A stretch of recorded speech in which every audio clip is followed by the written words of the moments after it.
Dapat pala brinash ko muna po ako, pero okay lang. Hi guys! Welcome back to my channel. Nakikita niyo yung ulo ni Sophia. Nasa tabi ko siya. So ngayon guys, i-review ko tong hair straightener brush. Ito siya. Na-receive ko siya kahapon from Amazon. And marami siyang review sa Amazon.com. At saka ang gaganda ng mga sinasabi about sa kanya. And I think the last time na bumili ako ng hair straightener was like 7 years or 6 years ago. And gamit ko pa rin naman yung straightener na yun. Pero parang hindi na siya nakaka-straighten na masyado ng buhok. And ngayon yung buhok ko, tamang-tama kasi parang ito yung natural na curl ng aking buhok. So ngayon i-straighten natin siya. Ito yung Miro Pure Enhanced Hair Straightener Brush by Miro Pure 2-in-1 Ionic Straightening Brush with Anti-Scalp Feature, Auto Temperature Lock, and Auto Function in black. Ito yung kanyang mga reviews. Ang ganda. Meron siyang 4.5 stars. 1,828 people reviewed it. And it cost $39.99 sa Amazon. And then I got like $2 off or ata na coupon. So, ayun. Medyo nakatipid ako ng konti. And then, it says it has a professional nanocomb, professional design, different temperature settings when salon high heat, tapos temperature lock and auto shut off, tapos ang sabi dito sa features and details, double ionic generator for healthy silky hair. And ang dami pa. Ilalagay ko na lang sa screen ko kasi pag binasa ko siya lahat, sorry yung ring light ko pag binasa ko sila lahat guys, baka maubusan tayo ng oras. Kasi limited lang oras natin with Sophia. So, unbox natin siya. Yun, nahanap din ako. Ito na lang gamitin natin. Ball pen. And ang ganda, nakasil pa talaga siya. Napaka-bongga. Medyo may kamahalan na kasi yung dati kong hair straightener, parang $20 lang ata yun. Ito doble na yung price. Okay. But don't drop it, okay? So, ito yung box niya. Mahaba siyang ganito. Oh, ayan yung kanyang product. Ay, ito sa loob. Ano bang nandito? Ay, okay. Alright. Nakalagay siya sa itong parang lalagyan niya na I think parang nag-absorb siya ng heat, so parang hindi masunog yung mga gamit mo, just in case. Ayan, nasa loob siya nito. And ito yung yung straightener. Ganito siya itim, tas matte yung color niya. Ayan, meron siyang parang, ayan dyan, girl na may hair na maganda. Ayan. Ito yung kanyang brush. Ito yung ipapang brush natin, tapos makaka-straight daw. And ayan yung kanyang cord. And on and off. Here, on and off, and then you can change the temperature here, up or down. So, ayun guys, may kasama siyang gloves, ganito siya. So, pwede, panghawak mo to ng ganito. Okay siya. And then, straighten yung buhok. So, plug in natin. Ito yung hair straightener. The brush, yan to siya. Ang ganda ng kulay, I like it. Tapos, yung cord niya, merong pang tali na to curl. So, try natin. So, ngayon nakalagay off. Tapos, on natin. 350. Ayan, ang bilis oh.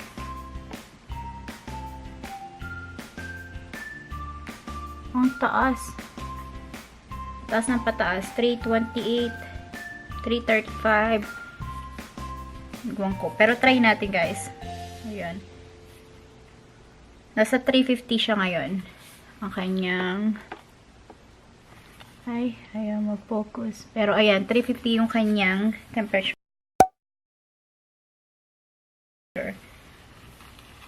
So, yung buko before. Itong buko before, and then tingnan natin ang after. Ayan.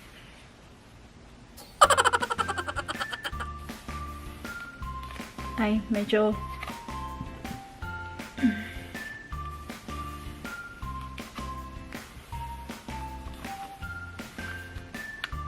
ang buko ay medyo talaga ngayon, tingle na tingle. So, ito maganda kasi brush na siya, diretso na pang straight. Wala nang problema. Teka. Dapat pala brinash ko muna buko, pero okay lang. May straight ba? Oh, may straight naman siya. Oh, ayun oh. Ang galing. Pero i-zoom out ko kayo ng konti. Kaso makikita niyo aking backdrop. Ayan. Ito lang ako sa kwarto namin. Ayun. Ang galing. Straight na siya, guys.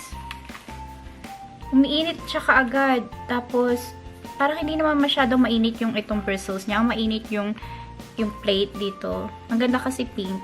Tapos black. Color ko yan. Hindi siya mainit sa anit. Sa buhok. Hindi kagaya ng ibang mga hair straightener. Pero it takes a little while before may straight tong corner na to, ha? O itong section na to.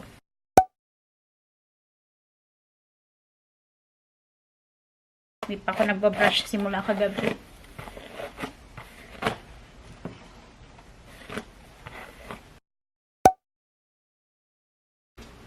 Hey guys, so ulitin natin kasi brush ko muna yung buhok ko. So, start ulit tayo. Ayan.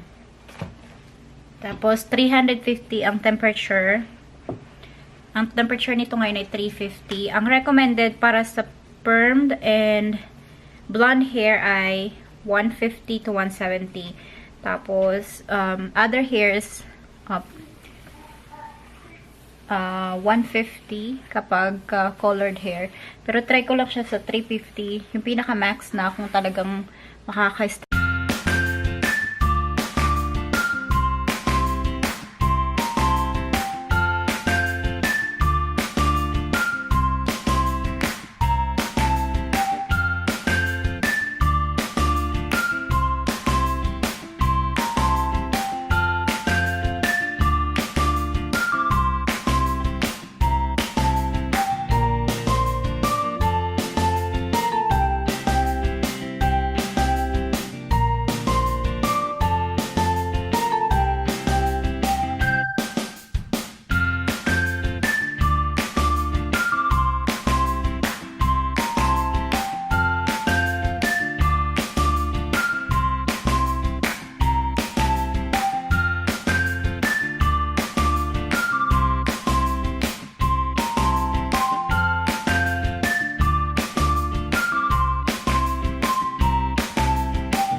Alright guys, so it took me 12 minutes and 51 seconds para ma-achieve tong ganitong ka-straight. Hindi ko pa rin siya bet kung ganito ka-straight. Gusto ko yung straight na straight ba. Pero okay na guys. 12 minutes tapos minabrush mo na yung hair mo and then yun, na-straight din siya at the same time, di ba? Pero kailangan ko i-brush yung hair ko earlier kasi super talagang tangle na tangle siya. Buhol-buhol, sobra. So, ayan, in-straight ko. Pero ito na, yung naging finished product niya. Ayan. Diba?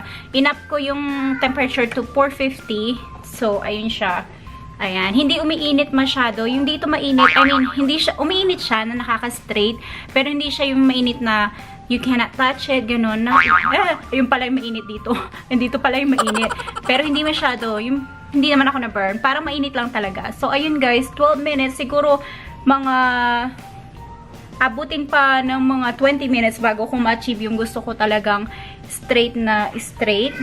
Pero, yeah, marirecommend ko siya. Pero, kung bibigyan ko siya ng, ay ngayon si baby.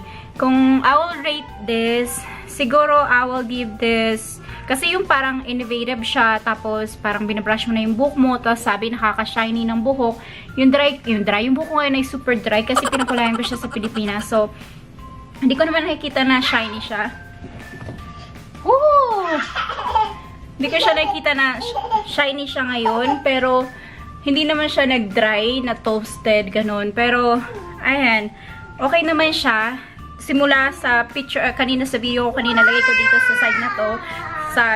Ito na yung naging resulta niya. I think I will give this an 8 out of 10. Kasi, ayun, hindi naman siya yung talagang pin straight na ganun talaga. Diba? Ito yung gusto kong straight na straight ganito. Yung parang ganun. Pero, hindi niya na-achieve yun within 12 minutes. So, ayan. Gusto ko sana 10 minutes, tapos straight na siya. Ganun lang. Pero wala eh. So, yan. Thank you so much guys for watching. And sana mag-subscribe ka kung di ka pa nakasubscribe. At saka, abangan mo next video ko. Bye! Mom. Alright guys, so it took me 12 minutes and 51 seconds para ma-achieve tong ganitong ka-straight. Hindi ko pa rin siya bet kung ganito ka-straight. Gusto ko yung straight na straight ba. Pero okay na guys. 12 minutes tapos minabrush mo na yung hair mo. And then, yun, na-straight din siya at the same time, diba? Pero kailangan ko i-brush yung hair ko earlier kasi super talagang tangle na tangle siya. Buhol-buhol, sobra. So, ayan, in-straight ko. Pero ito na. Yung naging finished product niya. Ayan. Diba? Inap ko yung temperature to 450. So, ayun siya. Ayan. Hindi umiinit masyado. Yung dito mainit, I mean, hindi siya, umiinit siya na nakaka-straight. Pero hindi siya yung mainit na you cannot touch it, ganun. Yung pala yung mainit dito. Yung dito pala yung mainit. Pero hindi masyado. Yung, hindi naman ako na-burn. Parang mainit lang talaga. So, ayun guys. 12 minutes. Siguro, mga abutin pa ng mga 20 minutes bago ko ma-achieve yung gusto ko talagang straight na straight. Pero, yeah, marirecommend ko siya. Pero, kung bibigyan ko siya ng, ay ngayon si baby. Kung I will rate this, siguro I will give this, kasi yung parang innovative siya, tapos parang binabrush mo na yung buhok mo, tapos sabi nakaka-shiny ng buhok. Yung buhok ko ngayon ay super dry kasi pinakulayan ko siya sa Pilipinas. So, hindi ko siya nakikita na shiny siya ngayon, pero hindi naman siya nag-dry, na toasted, ganun. Pero, ayan, okay naman siya. Simula sa picture, kanina sa video ko, kanina lagay ko dito sa side na to. Ito na yung naging resulta niya. I think I will give this an 8 out of 10. Kasi, ayun, hindi naman siya yung talagang pin straight na ganun talaga. Diba? Ito yung gusto kong straight na straight ganito. Yung parang ganun. Pero, hindi niya na-achieve yun within 12 minutes. So, ayan. Gusto ko sana 10 minutes, tapos straight na siya. Ganun lang. Pero wala eh. So, yan. Thank you so much guys for watching. And sana mag-subscribe ka kung di ka pa nakasubscribe. At saka, abangan mo next video ko. Bye!